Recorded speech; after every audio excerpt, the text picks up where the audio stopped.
श्री कृष्ण गोविंद हरे मुरारी, हे नाथ नारायण वासुदेव। हरे कृष्णा, जय श्री हरि। आप सभी को मोक्षदा एकादशी और गीता जयंती की हार्दिक शुभकामनाएं। आज सुनेंगे मोक्षदा एकादशी व्रत कथा, तो प्रेम से बोलिए लक्ष्मी नारायण की जय। मार्गशीर्ष मास के शुक्ल पक्ष की एकादशी को मोक्षदा एकादशी कहते हैं।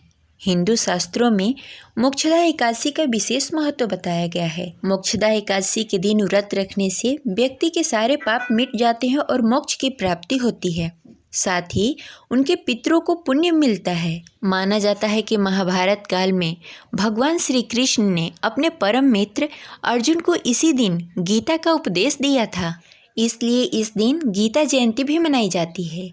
इस साल मोक्षदा एकादशी का व्रत 11 दिसंबर 2024 दिन बुधवार को रखा जा रहा है।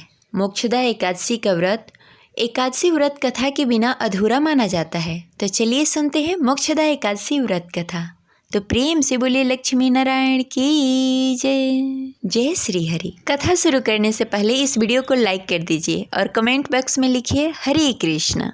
एक बार महाराज युधिष्ठिर ने कहा, हे भगवान, आप तीनों लोकों के स्वामी हैं, सबको सुख देने वाले, जगत के पालनहार, जगतपति हैं। मैं आपको नमस्कार करता हूँ। हे देव, आप सबके हितैषी हैं, अतः मेरे संशय को दूर कर मुझे बताएं कि मार्गशीर्ष मास की एकादशी का क्या नाम है। इस एकादशी में कौन सी देव की पूजा की जाती है तथा इसकी क्या विधि है, कृपया करके मुझे बताएं। भक्त वत्सल भगवान श्री कृष्ण कहने लगे कि हे धर्मराज, तुमने बड़ा ही उत्तम प्रश्न किया है। इसको सुनने से तुम्हारा यश संसार में फैलेगा। मार्गशीर्ष मास के शुक्ल पक्ष में पड़ने वाली इस एकादशी को मोक्षदा एकादशी कहते हैं। यह अनेक पापों को नष्ट करने वाली है तथा चिंतामणि के समान सभी कामनाओं को पूर्ण करने वाली है, जिससे आप अपने पूर्वजों के दुखों को खत्म कर सकते हैं। इस दिन दामोदर भगवान को धूप दीप नैवेद्य के साथ पूजा की जाती है और व्रत भी रखा जाता है। अब इस विषय में मैं पुराणों की एक कथा कहता हूँ, ध्यान पूर्वक सुनो। गोकुल नाम के गांव में वैखानस नामक राजा राज्य करता था। उसके राज्य में चारों वेद के ज्ञाता ब्राह्मण रहते थे। वह राजा अपनी प्रजा का पुत्रवत पालन करता था। एक बार राजा ने रात्रि में एक स्वप्न देखा कि उसके पिताजी नरक में हैं। उसे बड़ा ही आश्चर्य हुआ। प्रातः वह विद्वान ब्राह्मणों के पास गया और अपना स्वप्न सुनाया। कहा, मैंने अपने पिता को नरक में कष्ट भोगते हुए देखा है। उन्होंने मुझसे कहा है कि हे पुत्र, मैं नरक में पड़ा हूँ, यहाँ से तुम मुझे मुक्त कराओ। जब से मैंने यह वचन सुना है तब से मैं बहुत बेचैन हूँ। चित्त में बड़ी अशांति हो गई है। मुझे इस राज्य, धन, पुत्र, स्त्री, हाथी, घोड़े आदि से कुछ भी सुख प्रतीत नहीं होता। क्या करूं? राजा ने कहा, हे ब्राह्मण देवताओं, इस दुख के कारण मेरा सारा शरीर जल रहा है। अब आप कृपा करके कोई तप, दान, व्रत आदि ऐसा कुछ उपाय बताएं जिससे मेरे पिता को मुक्ति मिल जाए। उस पुत्र का जीवन व्यर्थ है जो अपने माता पिता को उद्धार न कर सके। एक उत्तम पुत्र जो अपने माता पिता तथा पूर्वजों का उद्धार करता है, वह 1000 मूर्ख पुत्रों से अच्छा है। जैसे एक चांद सारे संसार को प्रकाश देता है, परंतु हजारों तारे नहीं कर सकते।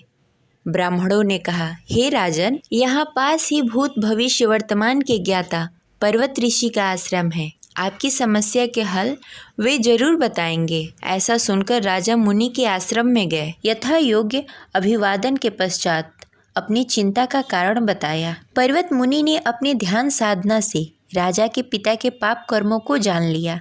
उन्होंने राजा को सब कुछ बताया। उन्हें मोक्षदा एकादशी व्रत करने को कहा।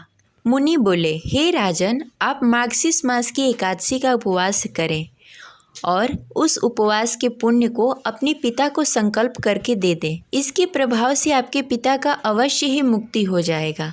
मुनि की ये वचन सुनकर राजन महल में आए और मुनि के कहे अनुसार कुटुंब सहित मोक्षदा एकादशी का व्रत किया। इसके उपवास के पुण्य अपने पिता को अर्पित कर दिया। इसके प्रभाव से उनके पिता को मुक्ति मिल गई और वो स्वर्ग में जाते हुए अपने पुत्र से कहने लगे, हे पुत्र, तेरा कल्याण हो। यह कहकर स्वर्ग चले गए। मार्गशीर्ष मास के शुक्ल पक्ष की मोक्षदा एकादशी का जो भी व्रत करते हैं उनके समस्त पाप नष्ट हो जाते हैं। इस व्रत से बढ़कर मोक्ष देने वाली और कोई व्रत नहीं होती। इस कथा को पढ़ने तथा सुनने वाले वाजपेयी यज्ञ का फल प्राप्त करते हैं। यह व्रत मोक्ष देने वाला तथा चिंतामणि के समान सब कामनाएं पूर्ण करने वाला है। इस प्रकार यह कथा संपन्न हुई। तो प्रेम से बोलिए लक्ष्मी नारायण की जय। जय श्री हरि। अगर आपको मोक्षदा एकादशी व्रत के पारण और व्रत के नियम के बारे में जानना हो तो हमारे चैनल पे वीडियो अपलोडेड है, आप वहां जाकर देख सकते हैं। अगर आप हमारे चैनल पे नए हैं तो इसे सब्सक्राइब करके बेल आइकन को प्रेस कर लें। मिलते हैं अगले वीडियो में, तब तक के लिए हरे कृष्णा, राधे राधे।